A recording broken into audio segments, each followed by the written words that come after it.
La nouvelle est tombée ce 7 septembre 2021. Des lettres de licenciement ont été distribuées à 10 agents de la Société nationale des éditions du Togo, Editogo. C'est la suite de la double procédure, judiciaire et disciplinaire, enclenchée contre eux depuis le 29 juillet dernier par Rémi Banafi Assi, directeur général de l'Editogo. À l'Editogo, il ne fait pas bon être responsable syndical ou délégué de personnel. C'est la conclusion à laquelle parviennent nombre d'observateurs en rapport avec la situation de crise qui sévit dans cette société, jadis de renom, mais mise à terre durant les nombreuses années de gestion approximative. Ce 7 septembre 2021, une dizaine d'agents, en l'occurrence des responsables syndicaux et délégués de personnel ont reçu chacun une lettre de licenciement signée par le directeur général de l'Editogo, Rémi Banafi Assi.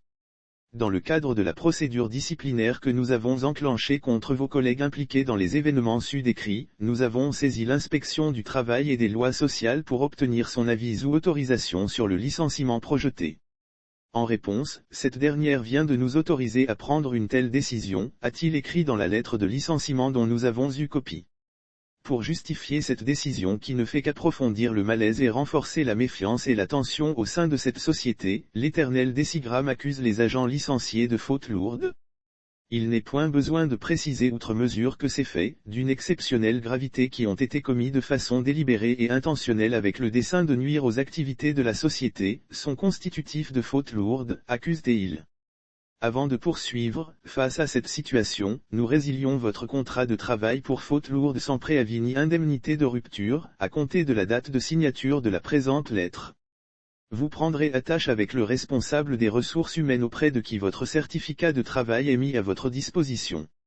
Cette décision de licenciement vient couronner la persécution subie dans cette société par ceux qui ont décidé de militer pour une amélioration des conditions de vie et de travail, mais surtout pour une gestion responsable de l'Editogo. Le 3 août dernier, les responsables syndicaux avaient écopé d'une mise à pied de 30 jours.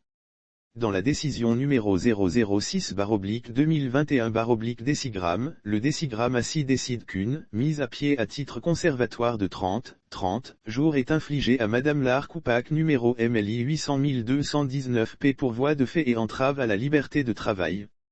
Cette décision de mise à pied n'avait nullement pris en compte la réponse donnée au Décigramme suite à sa lettre de demande d'explication.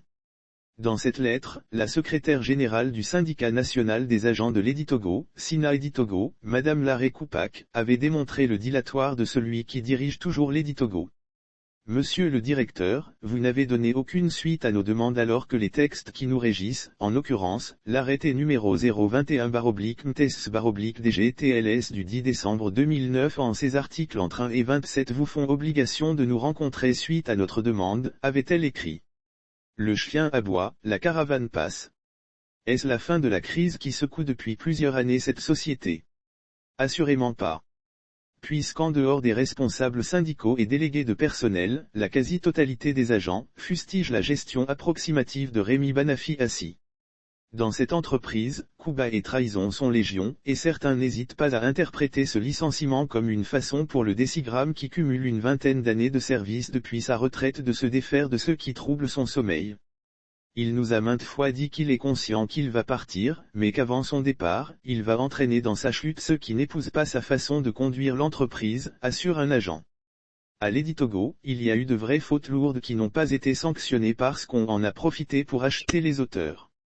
Des agents ont été attrapés pour vol, mais jamais ils n'ont été punis. Au contraire, ils ont été promus, a poursuivi notre interlocuteur. Selon les informations, un audit stratégique est en cours de préparation. Logiquement, cela devrait aboutir à un départ du Décigramme, au vu du gouffre financier dans lequel la société est plongée. Les délégués sont ceux qui connaissent mieux les dossiers qui peuvent faire tomber le Décigramme. S'ils sont écoutés par les auditeurs, ils vont dire des vérités.